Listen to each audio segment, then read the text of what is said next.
Humans in this day and age tend to accumulate so many items over the years. This is due to the ease of ordering things online and ways that companies do everything in their best ability to sell you something, or due to our habits of holding on to things. I'm someone myself who actually found it difficult to be able to let go of many items until I discovered my definition of decluttering. Hi, my name is Eric Dio, and let me take you through my process of decluttering, and hopefully we can define it for you. So, what exactly is decluttering? Google defines it as removal of necessary items from an untidy or overcrowded place. While I do find that true, however, the definition is more than that. I would put it as getting rid of items you no longer care about or have any special attachment to. There are many items we accumulate over the years, but how much of that do we actually bring value to? How much of that do we really actually care about? Do you feel good staring at a collection of whatever it is you collect, wearing clothes you have, or having an old moment from an event? So take a look at the items you have around you right now. Do they have any special attachment to you, or is it something you just don't really care about that much? So I want you to take a look at the items you have around you right now. Think about how you feel about them, and also think about how did you end up with these items. Think about a time you went to your local Walmart or Target with one item in mind, or just a couple, and then you end up leaving with a whole bunch of extra things you didn't intend to get. Well, you might have experienced what is known as the Target effect. It is when these stores purposely design their layout or have signs posted up in order to get the customer to feel good and want them to spend even more money, such as having a buy two get one free deal on dish soap. Or think about how these stores purposely design the layout to put the most essential items in places that aren't very convenient. Have you ever realized that when you're walking to Target or Walmart just to pick up some milk, you end up walking all the way to the back of the store, and while you're doing that, you're passing so many other aisles of things you may like or may want to pick up. All of a sudden, when you get to that aisle, you have a whole cart full of items you did not intend on picking up. Or it could be the fact that shopping carts have increased 3 times in size since the 1970s to get you to fit more items into it.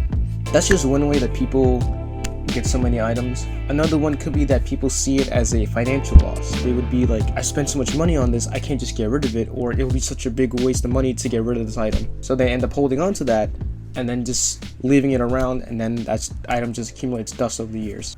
Or maybe you're someone who finds it difficult to get rid of those items, and you start thinking of situations where you actually might need them. But stop and think first, like, do you really need every single item around you? If you find yourself in a situation of not needing them, then why not just declutter them? When I first started decluttering, it was a very slow process, but eventually started picking up speed as I went on.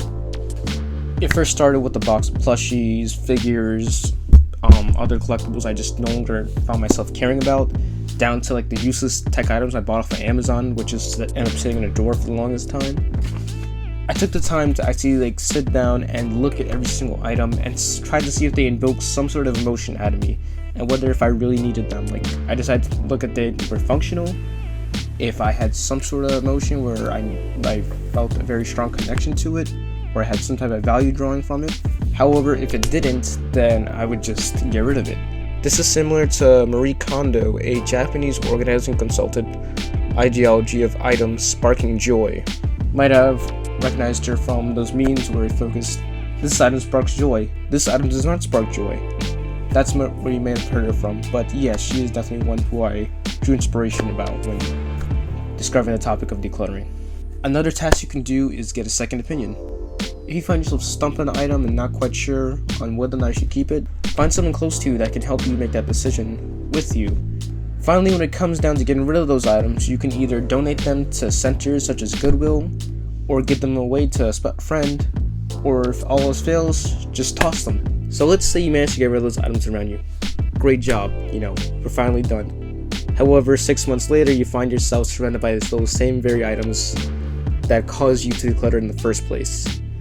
This is why you need to learn how to reduce the intake amount of items around. Now that you've gotten rid of those items, that's great. You might be feeling some sort of satisfaction from it. That's the same way that I felt when I was decluttering. However, you don't want to take it a little bit too far. That feeling of freeing up the space around you along with freeing up your mind is great. Something that we all should experience at some point. However, like everything else in the world, too much of anything is bad for you. Let me explain this. Decluttering sure is getting rid of items around you that just don't care about, but some people tend to take it a bit too far because they like the minimal aesthetic around the room. However, it's okay to like things. It's okay to have things that you enjoy. That's what makes us human beings. For me, I collect amiibos, and I end up having a huge collection of Legos.